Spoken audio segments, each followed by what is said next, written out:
Welcome to Coffee with Her. That's us, the healthy eating revolution, with your host, Laura Morell. This is the podcast where we are all about normalizing you. Grab a coffee or let's go on a walk as we dive into real, raw, and sometimes very taboo topics. Together, we'll unpack those thoughts you thought were just yours with inspiring guests, reminding you you're not broken, you're human. Make sure to subscribe to never miss an episode. Let's laugh, learn, and rewire one coffee at a time. And welcome back to another episode of Coffee with Her. Today, we are getting real about something that is everywhere right now: holistic health. But here's the thing. Over the years, the wellness industry has become louder, which is amazing that there's awareness. But with louder and more awareness comes overwhelming and honestly, a lot of fear-based knowledge. Thanks to clickbait headlines like viral what I eat in the day or eat this and you'll die, and the constant food rules that has actually been disguised as health advice, what used to be about nourishment and self-care has started to look more about obsession and restriction. So we're talking about the difference between true health and fear-based health. So if you've ever felt overwhelmed by all the shoulds in wellness, from celery juice, cold plunges, fasting, to even being scared to eat out, this chat is your permission slip to take a deep breath, tune into your body, and come back to what actually feels good for you. That's why I'm so excited to be joined by the gorgeous Natalie. She is a qualified dietitian, nutritionist, naturopath, speaker, mentor, and host of the Holistic Health podcast. She has also been a featured expert in Australians Women's Health, Men's Health, FX Medicine, the House of Wellness, I Quit Sugar, as well as other various online media. Can we just take a moment to appreciate that? She's very results-based, compassionate, and she has a very holistic approach where ancient wisdom meets modern science. It's the union that allows her to weave integration of functional testing, food as medicine, nutritional and herbal supplementation, movement, environmental medicine, spirituality, and emotional body therapies to achieve a client-centered, lasting results for those who chose to join alongside of her. She is an absolute wealth of knowledge and she is the definition of holistic health. So let's actually learn what that means. Let's welcome Natalie. So welcome, Natalie. I can't wait to hear all about you because even reading that bio, I'm like, oh my God, you are incredible. Welcome. Like, are you poor from all of that study?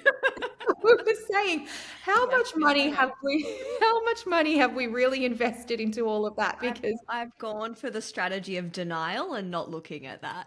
I love that. It's a great approach, and avoidance and ignorance is bliss. That's what we're going with. Yeah, yeah. Let's just hope I can make it back in my lifetime. You absolutely will. So let's just dive off with our crunchy confessions, where this is all about making wellness feel human again. And we just want to remind our listeners that we are not perfect. So to kick off, I know my crunchy confession. I watch TV without blue blockers sometimes. I know. Shame Can't on me. believe it. Get out of How here. dare she? What is your crunchy confession? My crunchy confession is probably on average once a week. Not only do I consume a shitty nut milk, vegetable oil filled coffee, but I even have it on an empty stomach. That is like a double crunchy confession. It's so, How I dare mean, I drink you? coffee for starters. I would probably do it more than once a week on an empty stomach if it didn't also make me feel crap, but it does, so I don't do it more than that. So that's Well, why. thank you for making us feel a bit more normal. You know what? Here's another one. I sometimes drink coffee before the 90 minutes. Oh no, Andrew Huberman would be rolling over in his. I was going to say Don't, his grave. That's the saying. He's not dead. He's still alive. No one panic. He's fine. he'll be rolling over in his podcast studio Yeah, in his sleeping pod. in his sleeping pod. Amazing. Well, let's dive into this episode. But firstly, how did you find yourself in the health and wellness space to begin with? I feel like probably a lot of similarities to several practitioners where it was really from my own struggles that led me down the path of initially doing dietetics or nutrition and dietetics and then further studying naturopathy. So I actually kicked off my journey with an eating disorder. Actually, a couple. Love that for me. And so Overachiever. yeah, that's it. Part of the typical profile. So when I was probably around 11, 12, probably closer to 12, I developed anorexia, and that spanned about a 7 to 8 year period, as you know, and as I'm sure many listeners that have, consumed a lot of your content over the years know, it's not like you have it and then it's off and it's not a problem. It's a gradual journey of healing. And so for me it spanned across about a 7 to 8, 9 year period, and there was a bit of bulimia and binge eating there sprinkled in there too, just for good measure. And I think naturally from that experience, I became very obsessed with food, with knowledge about it, anything and everything. So I actually ended up, studying nutrition and dietetics. And then what happened is I got quite sick off the back of all of that malnourishment, of course, and a lot of gut issues, a lot of thyroid issues, a lot of hormonal imbalances. And when I turned to conventional medicine to try and help fix what was happening, it really fell short, and I ended up landing in the world of naturopathic medicine or more functional holistic medicine. And it was through that experience that I was really able to heal a lot of those issues and was so inspired by my own results, and it just opened up my eyes to that whole world. And so I ended up doing further study in naturopathy or naturopathic medicine. And I think it's much more how I resonate with and how I practice today in terms of seeing the body more as a whole and looking at things more holistically than perhaps what traditional nutrition and dietetics had me, believe, or how I was taught in that particular training at that time. So that was my, I guess, little journey into where I am now. And you're right. I think a lot of us in this space, it does stem from some form of eating disorder or distorted eating, which I think kind of reflects so well in today's episode. Because as you mentioned, it went from kind of anorexia to then really focusing on health. And talk us through a little bit about how yours went from an eating disorder to more fear-based health and where that line got a bit confusing for you. Yeah, well, I think from my personal experience, eating disordered eating, particularly my, I guess, version of it, was never about the food. It was always about control and perfectionism and being able to focus or put my attention on something that felt predictable and within my control. And so I think when I then pivoted towards healing from that version of disordered eating, and then I was really wanting to quote unquote get right the getting healthy and eating clean, whatever that even means. But at the time, for me, it meant following very, very restrictive diets, being a die-hard OG paleo dieter. And I think it was a lot to do with that it did really help me initially in terms of physically. I got a big return on investment. I also think knowing a little bit is more dangerous than knowing a lot. So there's a bit of this learning curve where you kind of start to learn a little bit about something and you feel like you know a lot. And then you get further into that knowledge or that learning curve and you actually start to realize, wow, I know so much less than I thought. And your mindset, or at least for me, my mindset had shifted around it. But I think a lot of mine was really just going through that process. And to be absolutely fair, I think working in this space with other real life humans for over a decade now has really taught me how resilient and capable and individualized our optimal diet, so to speak, is, and understanding more about the body, more about variety instead of just dogma has actually helped in my own healing journey because, my clients teach me things all of the time or show me different versions of what actually really works and has them be the healthiest version of themselves. And while there's definitely common threads. There's no complete perfect way to eat for every single person. I could not agree more. And I think back to my experience as a practitioner, and I think back to my early days, little Laura, when she was first starting out, how, it's very common to push your beliefs and your principles onto a client. And I very, very quickly realized that was becoming very restrictive for them.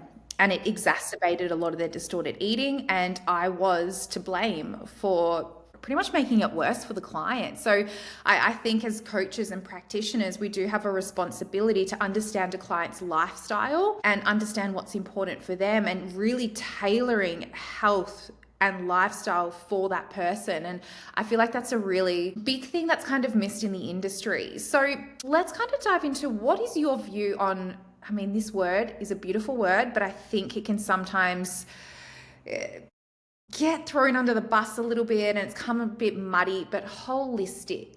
I would love your perception on what does holistic mean, so we can have a new zhuzh on the word. Unusual incoming. Well, my view on it is that it really encompasses physical, emotional, and energetic health, essentially.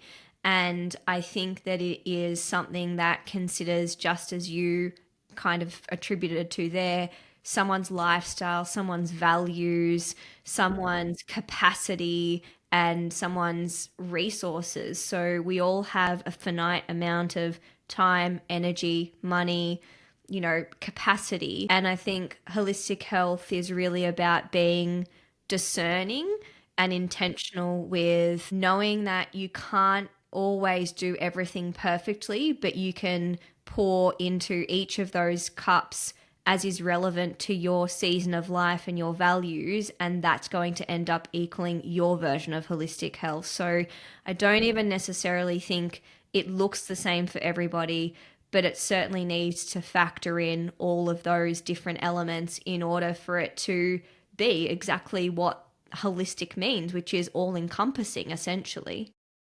I love that. One thing you said there, I love that you said your version of holistic health, because I feel like that's probably what's missed a lot in the industry. Is we look at, influencers, coaches, practitioners, and we see them living a life of holistic health, and that might be holistic to them, but it might be stress to us, because it can encompass things like grounding and cold plunges and saunas and infrareds, and not to mention eating organic, and then all the seed oils, and then plastics, and then completely changing your whole lifestyle products and house product, and that's a lot. And Hmm. it might not be appropriate for absolutely everyone. So I think I love that zhuzh up of the word holistic. And I think it really is amazing to hear your version of holistic health. And I feel like that just takes the pressure away from needing to do everything that we're told. Because I've been through that before, where it's like, I need to change my toothpaste, I need to change my toilet cleaner, I need to change everything, I need to change all my food, I need to change I everything. just And need it to becomes, change. I just need to change. And nothing is normal. All my certainties have been taken away, and everything is just different. So I feel like, one, those changes have to happen really small, and it's not like, okay, all of a sudden tomorrow we need to change everything. But I just love the version of holistic health and what fits for you in your lifestyle, as you said, physical, emotional, energetic, and what fits into your lifestyle, your values, and your resources. So it's like, let's tailor holistic health for each person. I feel like that's a sweet spot. Love that. So we've spoken now about what holistic health really is. Do you feel the industry has become fear-based? Because I know for me, I see so much clickbait on, like, there was one where I did repost and it was like, don't eat peanut butter. Even natural peanut butter will pretty much give you cancer. And that's just an example of basically that fear based, if you eat this, X At and least Y, you Z die will happy. Peanut butter's pretty delicious. You should add that in. If you eat natural peanut butter, you will die happy. But you do see this all around. And at the start, when I probably didn't have strong values around my health and I was looking towards others, I was like, oh my God, I need to cut this out now and I need to do this. So, do you feel it has become fear based? And why do you think the wellness space has become more so rules and fear driven? Yeah, I mean, yes, I definitely think it has. And part of it, I think, is because the industry is served by people being disempowered and looking outside themselves for answers. And as humans, most of the time we operate from either moving towards pleasure or away from pain. And if we're in fear and uncertainty and there's a lot of information overwhelm, we have a negativity bias in our brain as it is, full stop. And so that, I guess, that line of marketing or that line of messaging really does work to create a foundation that then has someone feel like they're missing something that someone else has that they need to know or buy into.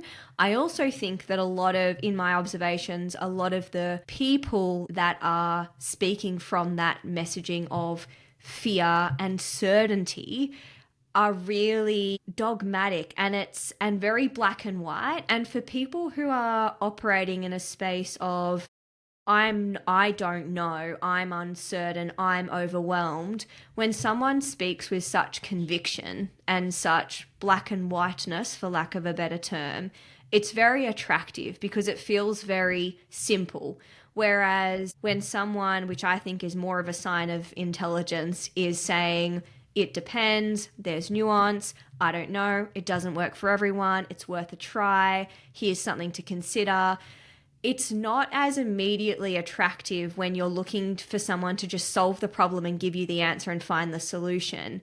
But ultimately, that's more honoring of the truth of health, which is that there is nuance, there is individual considerations. Yes, there's data and things that we can draw upon, but at the end of the day, you're more than just a number in a statistic. You're the individual that makes up many of those, but that doesn't mean that just because it works for someone else, it's going to work for you. So I really do think it's probably a combination of A, it sells, B, it's sexier than being a little bit more operating in the grey, and C, I think that it's clickbaity. People click on stuff that it's like if there's a car crash, people can't look away. It's pulling on that same thing. Whereas if you scroll your feed and someone's just got something really happy up, you might stop for a second, but if you see something horrific or something that activates fear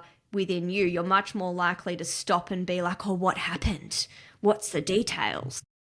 That's so true. And a couple of things you said there, like, I think it definitely, social media is more of a black and white world now because that's what makes things clickbait. It makes things sexy. And when it comes to the brain, and I love that you introduced a little bit of neuroscience there of kind of how the brain works, because this is exactly how the brain works. It loves to categorize.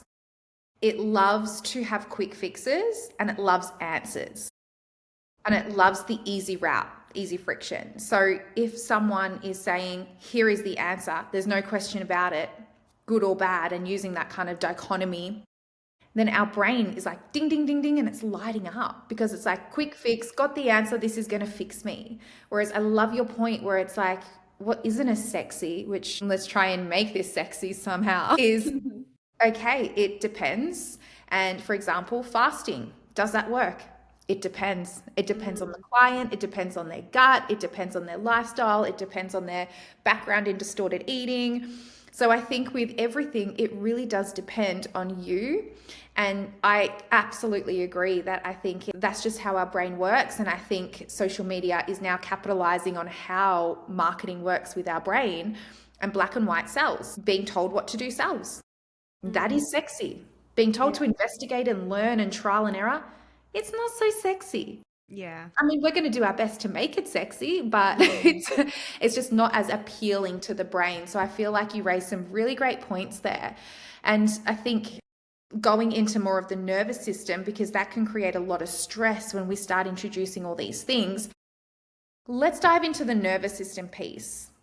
So how do you feel that fear-based health advice kind of backfires, especially with the nervous system? So that chronic stress, because I know in my experience, health for me when I was down the orthorexia route, which is everything has to be organic and clean and you can't eat out, and it was more stressful than it was helpful. So, how do you feel chronic stress from trying to do everything right impacts our health? Yeah, well, exactly as you said, it turns something that on paper you might think is healthy into something that essentially just keeps you in a sympathetic nervous system dominant state, i.e., a stress state. And we can't achieve optimal health when we're sitting constantly in that state. Of course, we have the ability and flexibility to dip into that when we need it. But to exist in that on a really regular basis just means that so much of the innate healing power that you have to repair your gut, to, have better sleep, to balance your hormones, to, reduce your fluid retention, it all just gets chucked out the window because you're not able to actually tap into a state of nervous system function that allows a diversion of resources towards those things. And I think a really classic example is something that could be joyful gets ruined. So you might be invited over to a friend's house who you absolutely love, and they've invited another friend that you love spending time with, and they're going to cook for you. And to me, that sounds absolutely fucking fabulous because A, I don't have to cook. I get to hang out with two of my favorite humans. But if I go into that situation being like, I wonder if they cooked in vegetable oils, or is there dairy in this? And are we eating too late and it's going to interfere with my sleep? Or is there enough protein in this meal? I not only am completely ruining the experience of actually being there, I'm also not then able to access the joy, the connection, which ultimately would benefit my health far more than worrying about whether or not there's a bit of vegetable oil in there or if I've eaten a piece of cheese, and I don't usually do that. There's this saying that goes, sometimes it's better to eat the wrong food with the right attitude than the right food with the wrong attitude. And I would say probably a better word than attitude is just perspective or perception. And I don't think it's easy to do, but I think it's really necessary if you want to honor the fact that there's more things that contribute to your health than just the nutrients that go in your body. And I'm the first person to say that that matters a lot, but so too does connection and does finding places of joy. So too, if it's a value of yours, adventure and travel. And when you do that, sure, you can control your food to a certain extent or be intentional and plan. But sometimes part of the joy of travel and adventure is that you're having like road trip snacks and you're trying a new cuisine. And so I think that there has to be nuance in how you view health in order to be able to enjoy those experiences. Oh, I love everything you said so much because, I think back when I was in my early 20s and did a bit of travel, and I'm like, oh, little Laura, you did not really travel. You didn't eat the baguettes, you didn't eat the pastries, you didn't explore, you didn't have the pasta in Italy, you didn't. And it was because I had all this fear that I can't eat that. I can't eat that. But I love the approach that you said because we're very similar. When we can control food, 95% of the time, it's very healthy. We do what's best for our body. At my parents-in-law in their house, we have a lot of people here. Her having to cater for everyone would be awful because you'd be like, you're gluten free, you're dairy free, you can't have seed oils, and it makes it really hard. So I've got this thing like if someone invites me to dinner, is there anything you can't eat? I'm like, no, we're coming to your house. You Mm, make whatever you usually cook, and I am going to absolutely enjoy it. So yeah. I think you hit the nail on the head there, where it's a couple of things that I think sparks a few conversations. Is you spoke about types of hunger, and one of the types of hunger is mental hunger and heart hunger. And heart hunger is a huge one because animals don't have heart hunger because they don't have emotions like a prefrontal cortex that creates emotions that associates with food. They eat and then they stop when they're full. Mm, Humans, we have a heart hunger. We eat to celebrate, we eat as a group, we eat as a community, and it just comes back to even caveman days. So it's actually one of our types of hunger that we need to honor. So you've got the physical hunger, then you've got mental hunger, and then you've got heart hunger. So I think you're absolutely right in saying we need to honor that joy and happiness that hunger is giving us by being satisfied and eating that meal, even if it is a little bit of, seed oils or anything like that. And another fun fact for people listening is how we see food actually digests differently. So if we see food in a way that's like, oh my God, looking at a cookie and going, this is going to make me fat, I can't eat this, this has got processed sugar, then you're actually going to digest that in a way, in a stress response. And you're not only, number one, going to get the caloric burn, so you burn less calories, but your digestion is going to be off and you're not going to get full digestion. Whereas if you look at it in a positive way, so I think there's a whole conversation around how we see food, but I love the points that you made there. So this kind of leads into the next question, which is around like food fear versus food freedom. And what would your advice, or what would you say to someone who does feel guilty when they eat something that's not perfect?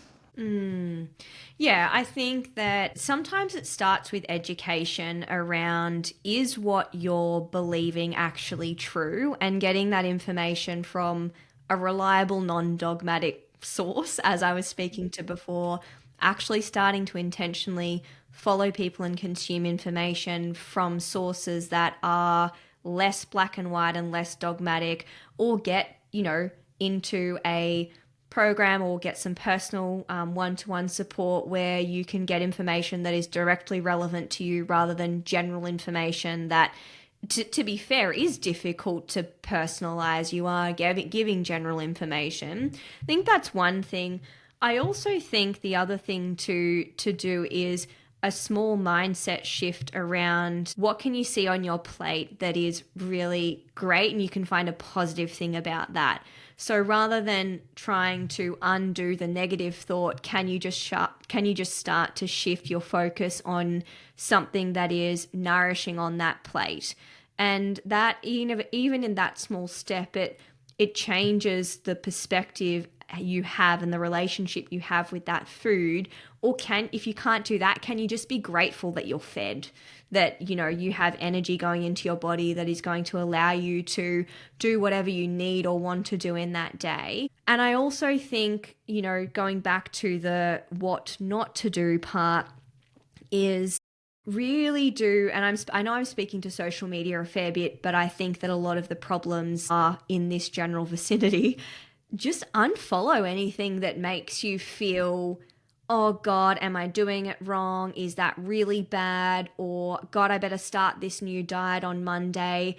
Or even if you need to, unfollow anything that has to do with the physical aspect of health or food for a little bit, because I guarantee you will find someone that hates every food and thinks it's going to kill you, and you'll find someone who thinks it's a superfood. And that's just the nature of this industry at this point in time.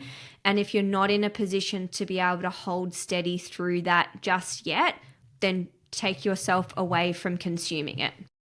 I think that's great advice, because I think the overconsumption of education that we get can be what's overwhelming us and kind of making us freeze in terms of like not knowing what to eat and how to eat, because you see things like broccoli, it's good for you. Then you hear broccoli, it's bad for you. It's not great for your gut. And then you It's hear going to kill you, it's going to and kill yes. you. Veggies is great. Raw Plant veggies is bad. chemicals want you to die, everybody. It's, and then I've heard like oats are going to kill you. Like it's just, there's so much out there. What are some of the most common food fears that have come up in your practice that you see a lot of women are really afraid to eat, but is such a beautiful source of nutrients? Fruit first comes to mind. I think that, yeah, there's a lot of misinformation around fruit being equal to table sugar or drip lining, I don't know, high fructose corn syrup into your veins. I think like that's one. We forget that it comes packaged with fiber and phytonutrients, and that it's filling and satiating and joyful to eat.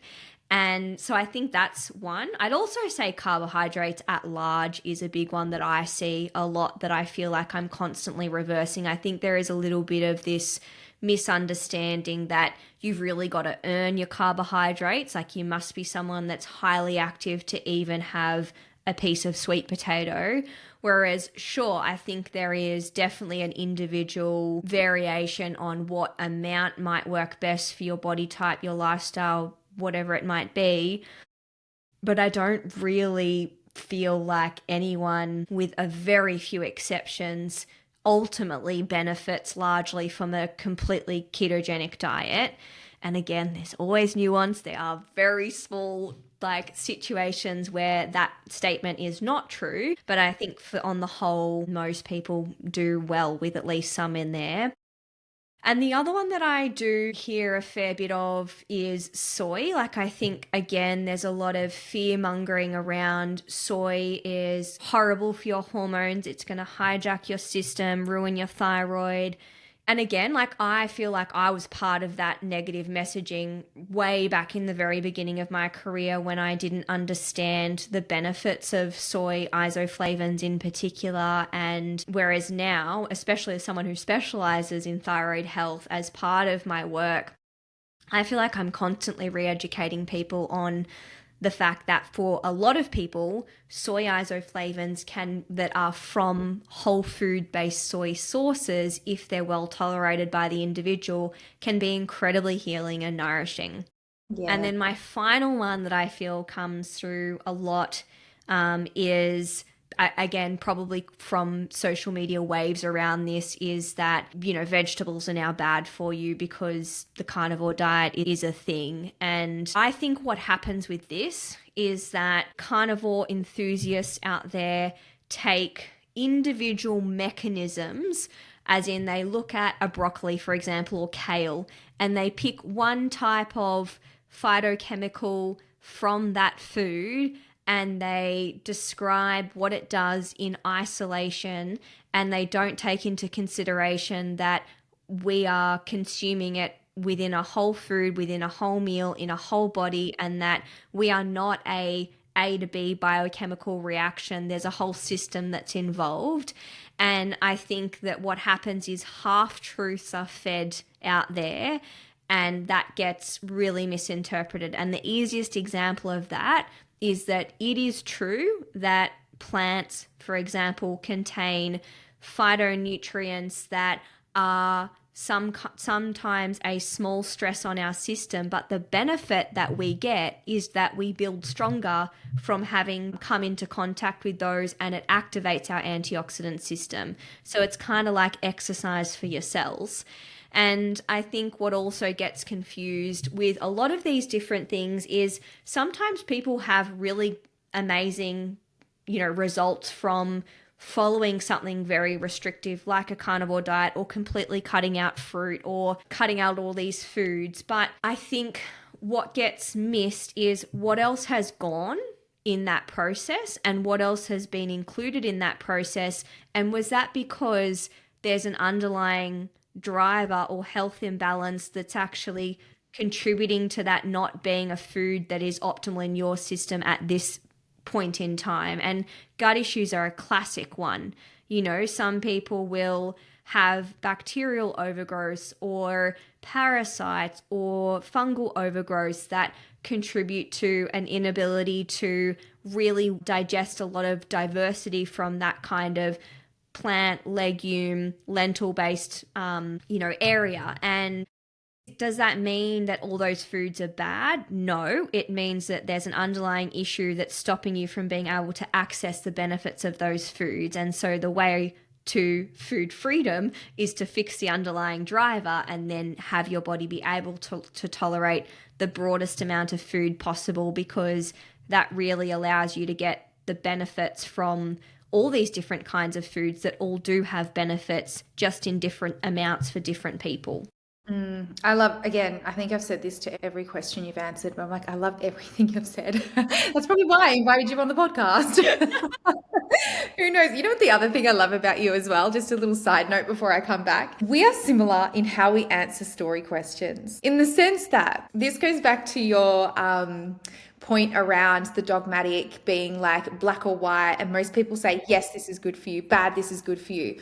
However, I definitely do this, and you are my fellow person that does this too. Our stories are not one story. No, they're not. To answer one question is probably on average a 2 to 3 story because everything depends and you need to have the full context. Absolutely, absolutely. And that's probably why we both have podcasts, so we can tell all of the stories we want. Because you just can't get it from us in one story. I'm sorry. True. Our brains just can't do it because I feel like we're doing a disservice and we're not I telling them the know. whole thing. Life would So, be simpler if it was just like, yes, that is bad. No, that is how not much more bad. But time would we it's have? We would have all this time imagine. in the Imagine all world. the time we would have. Absolutely. Never That gonna makes me happen. laugh. But one thing you said there as well, answering those questions, and again, linking it kind of to the brain. And I feel like a lot of your work actually does include a lot of neuroscience. So it's the confirmation bias that we do have. So when we see on social media things like, as you spoke about, someone eating a piece of broccoli and there's one chemical in there, Mm. if someone has a belief about something, they will have a confirmation bias and say, see, this is bad for you. But then the brain, and this is the monkey mind part of the brain, will inhibit all the conflicting and contradicting information that will also oppose that rule or that belief. So I think this is where we have to be careful when it comes to listening to social media, if this is good or bad. Yes, something might have a chemical in it, but as you said, we need to look at the full picture, how everything works simultaneously together. And what else does that, piece of food have that offers a lot of other benefits that they haven't spoken about? So the brain just loves to inhibit information that's going to contradict someone's belief. And you don't hear that when people are posting studies or do this and do that. I actually have another crunchy confession. God, I'm really just What's she selling done myself now? here. I, for lunch, had 2 carb sauces. God, stop it. How are you even functioning? How am I functioning with all this glucose? Probably why I have so much energy for this podcast. I had scrambled eggs and avo on 2 pieces of toast God, yum. with a side of sweet potato. Oh, I'll let that delightful. just sit. Toast Yeah. and potato are two of my favorite foods, so Put I'm them sold. together. Oh, it's delicious. It's like I've done the hard yards for you and tested it out. I took one for the team and trialed it. But God, listeners are probably lucky like, doggy. how is she having so much of carbs? Yeah. Honestly, the greatest lunch. So that was my little second crunchy confession there. But yeah, like I said, I think you're so right.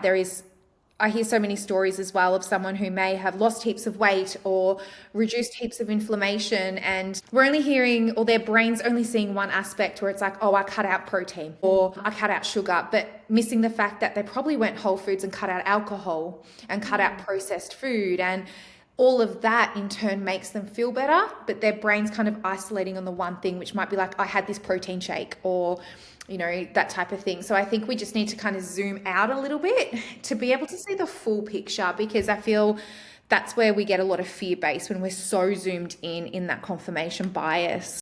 Yeah, I think keeping an open, curious mind and also reminding yourself that sometimes what worked for you once will be different to what works for you again. And sometimes that's related to just being in a different season of your life or even a different hormonal stage of your life. So I think I get it. It's really easy to hold really tight onto anything that's made a big difference for you. But insanity is doing the same thing and expecting a different result. So it's also really good to be open to being wrong or needing to pivot, even if it's been something that has been astronomically beneficial for you in the past. Yeah, absolutely. And like, I'll give a perfect example. I used to be completely gluten free, but it was stressful. And yes, it had so many benefits to my mental health, my gut, but it also added a lot of stress because there will be times where I wanted to go out and couldn't have gluten free, and I would say no, or I wouldn't eat. So for me now, I'm pretty much like 99% gluten free where I can, but I know I have a tolerance to it. Mm.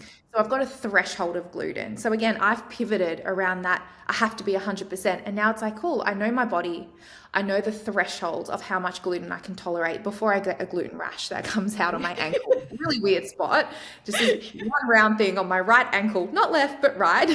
We'll know when you've overdone your croissant quota. You're like, there's a rash. There she is. There's the One rash. croissant too many, Laura. Too many croissants for you. But another thing I hear a lot that I get questions about, and I'd love to hear how you verbalize this to your clients and your audience. Organic. Not Mm. everyone can afford to live completely organic free because there's two things here. One, it can be really expensive. And when you go to the supermarkets, yes, it can be organic, but is it really organic? So, what for you would you describe is organic? And how would you tell people to go about if you're wanting to start exploring going organic free? Yeah, yeah. So I do think that there's absolutely a benefit to decreasing or minimizing your intake of herbicides and pesticides and environmental pollutants or endocrine disrupting chemicals. Like there's no denying that there is a benefit to that. I also think that my perspective is whether it is from a food perspective, whether it is labeled as certified organic or whether it is spray free and local and you've talked to the person growing the food and you understand what their process is. I don't feel like it always needs to be certified organic is what I'm saying. So if what makes it more accessible to you is actually that you go to the local farmers markets, if you're privileged enough to live in an area where that's accessible, and often what happens in these places is there are some stores that have that organic certification, there are others that are locally grown, there are others that are spray free. So I think you access it at the level that is going to not cause you financial stress because then you're just creating another problem even though you've solved one. So I think that's one way to approach it. The other way I'd approach it is look at the Dirty Dozen Clean 15 list. So the Dirty Dozen are basically the most heavily sprayed fruits and vegetables where if you have the ability to buy spray free or organic in that category, you're going to have the most benefit versus what's called the clean 15, which are the least heavily sprayed fruits and vegetables where it's a bonus if you can still buy those spray free organic, but if you can't, I wouldn't lose sleep over it and I just focus on what you can.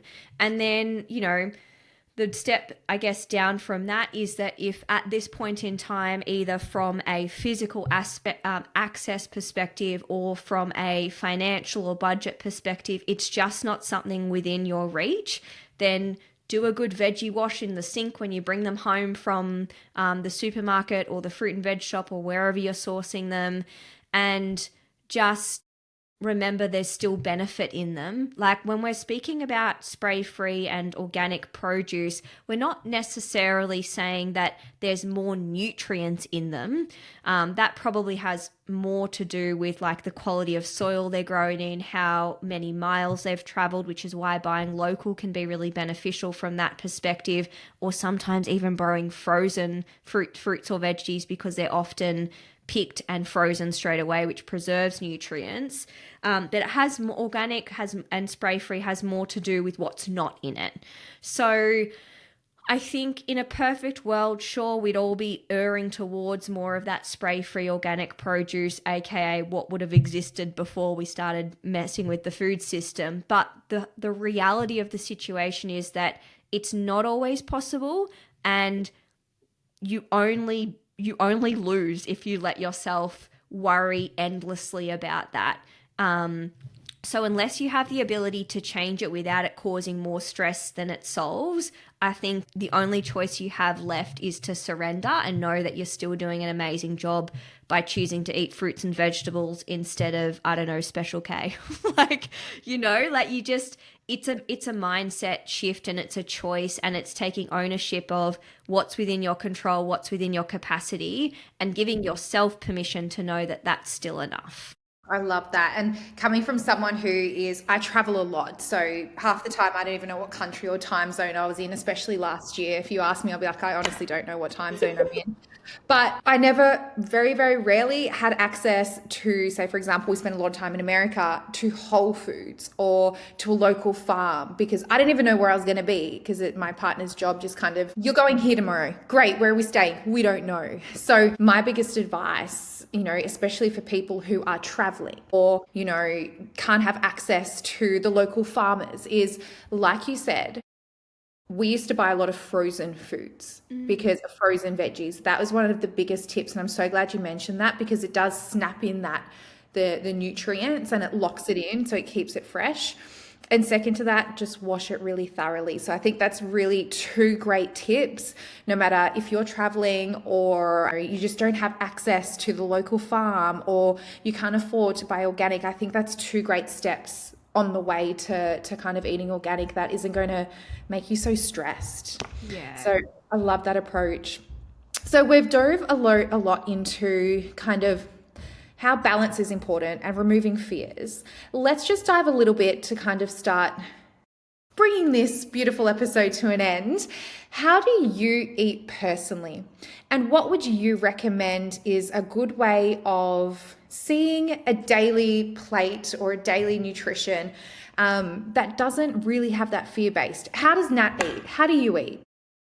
With a lot of gratitude. I love that. Especially if someone else has cooked for me, which does not happen Oh, very often. we have a problem in our friendship because they also like to eat. So if we're both eaters, I don't know who's Ooh, going to cook. yeah, I don't know. I don't know how this is going to work out. We're going to have to hire someone. Yeah, so I try first and foremost to keep an open mind that something that's working for me now may be different in the future or may be different to what has worked for me in the past. I am someone who absolutely puts intentionality into thinking about what I'm going to consume for the week because I love nothing less than having to make multiple decisions about food every single day. That's just personally my preference. So I will know in my mind what I'm going to have, generally speaking, for my main meals through the week. And for me, it's less about control and more about I don't want to have to put energy into deciding at lunchtime what I'm going to have for dinner and have I defrosted that thing and do I have time to cook it. So I actually do a lot of meal prep. So I will generally make my lunches and dinners for the whole week and eat a similar thing during the weekdays for lunch and dinner. Breakfast, I kind of change up between a sweet and a savory option, but always with adequate protein because that's what works for me. Um, and I generally don't eat out that much, but it is only to do with the fact that I prefer to put my money towards getting a massage, doing osteopathy or acupuncture. I'm so grateful for when I can eat out if I've got extra money that month or someone else is buying me something. My attitude towards eating out because I don't do it super frequently is I'm going to order whatever the heck I want from the menu and I'm going to be so happy about it. And if it has more food than I would usually or it has less protein than I would usually, I don't worry about it because my other real thing is it's what you do most of the time that makes most of the difference. The other thing I also do is I usually have a little like delicious dessert after dinner because it brings me joy and that's my little injection of joy in my day. But it doesn't feel like something I have to do. Like if I'm just generally not feeling, I'm feeling like completely satiated after dinner and I just don't feel like it that day. I don't see it as something where I'm like, oh my God, but if I don't do it now, I can't do it. But I have that permission slip there because I generally like having a couple of squares of dark chocolate or a little mini protein bar or a like some fruit that's in season that I'm just really loving or whatever it might be. And that's my general approach to food or my own diet. I do buy spray-free produce. I don't buy certified organic. I buy spray-free because I'm lucky enough to have access here and it's locally grown and it's within my budget. Um, and then from like the perspective of, protein sources, generally speaking, I will get those from a local butcher or I will buy whatever the best quality I can find in the supermarket is. And again, privilege of I have budget towards that, I have accessibility to that, but I also wouldn't stress out or refuse if I went to someone's house and it was a grain-fed steak or something, you know? Yeah, I love that. And I think one thing you said at the start of the podcast when we were introducing your zhuzh of holistic health is it comes down to your values. And I think that links into your values so much where you invest into organic where you can get it, but you don't put as much value on eating out as many times throughout the week. So I think that's a perfect example of your personal holistic health version. Whereas for me, I love going out at least 2 to 3 times a week. Yeah. So for me, it's like I find money in the budget to go out those 3 times a week because that's a high value for me. Yes. Where as well as eating organic where I can. But I just love that you kind of tied that so nicely together because that's a high value for you. So you put your money towards that. And as you said, some of those appointments like a massage or osteopathy. And I feel like that's a really big point. So I love this. You eat with intention, you keep it simple. It's not about control, but more about saving energy. When you do eat out, you enjoy it. And then you have an injection of joy at nighttime with your dessert if you choose and feel like it. And I feel like that's a beautiful way to summarize a healthy point of view of eating rather than just focusing on having gluten-free, can't do dairy-free, can't have soy, can't have this. I think the way you explained it without me even probing into it was a very holistic way of approaching nutrition. Yeah, and I absolutely have not always landed in this place. I've been all versions of disordered eating. I definitely think it's been a journey here. And I also, exactly as you said, it's very much about it aligning with my values because I'm so glad you gave that contrast of the value that you have on eating out because for my clients, I think that I'm probably more in the minority, as in, like, I would say that a lot more people that I work with and even my friends value eating out more highly than I do. And I actually, if it was a high value of mine, I would do exactly what you were doing in terms of, okay, well, I'm going to allocate stuff in my budget towards that. And I also think that, you know, for me, some of my other values, like one of my highest values is my health. And there are things that I accept about my own health journey where I have to be more intentional than, say, someone else that I'm working with who's my client. And I think that I see that now as something that is a privilege to have the knowledge to know how to support myself and try not to dip into comparison of, oh, like, why do I have to be more careful about XYZ when so and so doesn't, like, they can do whatever they want and it doesn't affect them. I feel like that way of thinking about food or nutrients or your own diet is so unhelpful and it just creates the opposite to gratitude of having the privilege to access the knowledge of what works for you and the food that works for you.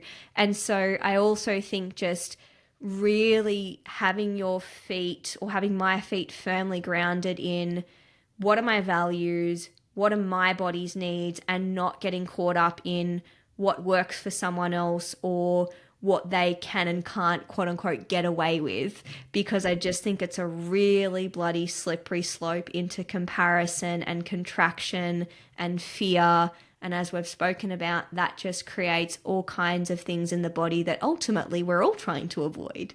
Absolutely. And I feel like that's a whole other episode that I think you'll be coming back for. He's diving into like when it comes to, you know, health and body image, it's because I know you've had your own body image story Yeah. and journey. It's the comparison. And I feel like that's what drives a lot of distorted eating and eating disorders is the comparison. What she's eating, day on the plate, she can eat, you know, she can eat everything she wants and stay lean, or she doesn't have to eat organic and doesn't have gut issues or hormonal issues. And Yeah. at the end of the day, our bodies are complex. It's the most complex anatomy that, you know, exists. And I think what's really important is instead of looking outwards, is just focusing inwards and learning your own manual. And this is what I say to my clients all the time. We are writing your own manual. And you know what's not helpful? Emma's manual, Mm, Sammy's manual, everyone else's manual, yeah. Nat's manual. It does not matter because we are writing yours. And I feel like that's a really great point that you brought up. So, to kind of bring it all together, what would be your advice for someone who does find eating healthy and trying to have that holistic approach, but it feels really stressful? What's the one bit of advice you would give them? Where to start?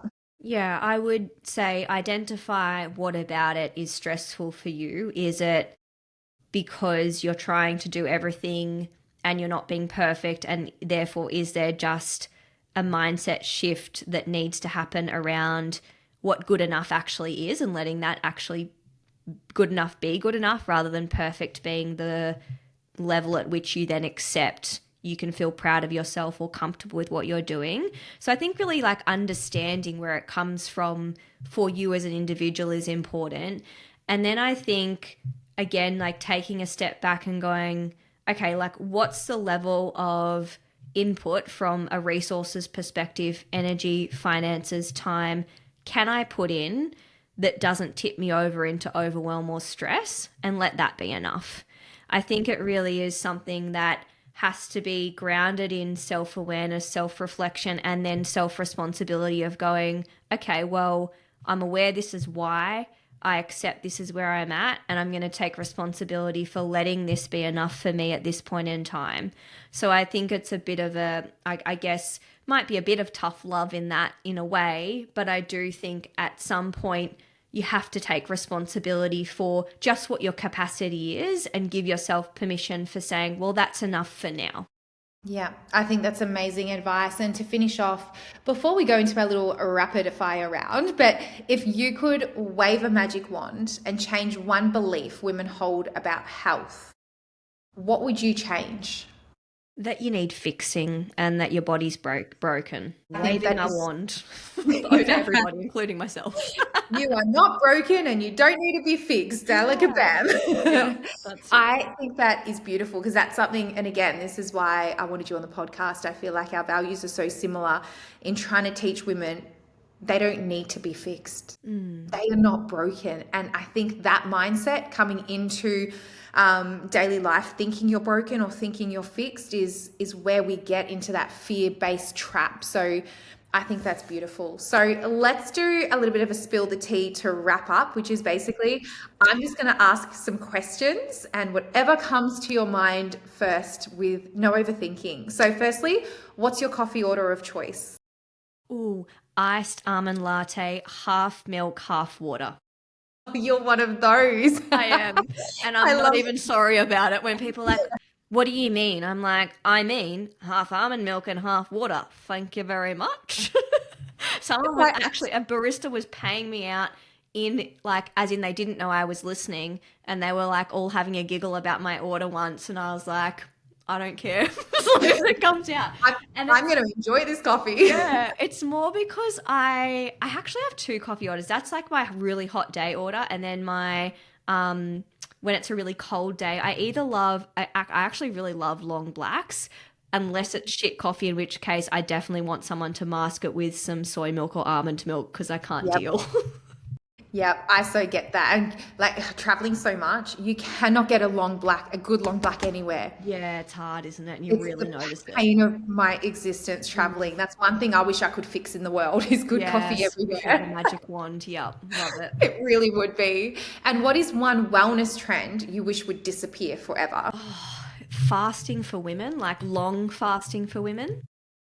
Yep. I think that's a great one. I think there's a lot of debate out there, and that's a big topic. It is, it is. And what is your comfort food when the day's gone sideways, the weather's a little bit what is just a comfort food?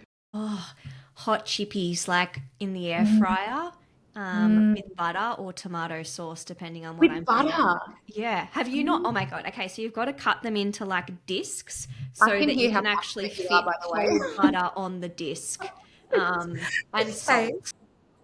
Okay, you've heard it here first. So cut them into discs, Yeah. add butter and a pinch of salt in the air fryer for how long? Oh, I don't know. I just press the button that looks like it has chips in it. I think it's like 25 minutes on 180 degrees. But you've got to so you cut the chips thinnish, and then just spray some or drizzle some olive oil, salt, and then you add the butter after, so you have the contrast between the hot chip and the cold butter. I think this is probably the best advice you give in this whole podcast. I think it's the highlight if we're being honest. I'm This is such the a highlight. savory person. So either that or I do love toast and butter. Are we sensing a theme? It's basically Do carbs and you like butter. butter? Yes. That is so funny. I love it. But I'm going to try those chips and I'm going to tell you if I like it because especially being pregnant, I'm definitely in a chip phase and I'm loving Yes. savory and salt. So I'm like the perfect person to try all this. And I'm going to come Great. back to you and let you know. Fantastic. You can Love double it. carb up tonight as well if you like. The rebellious person I am with my double carbing up.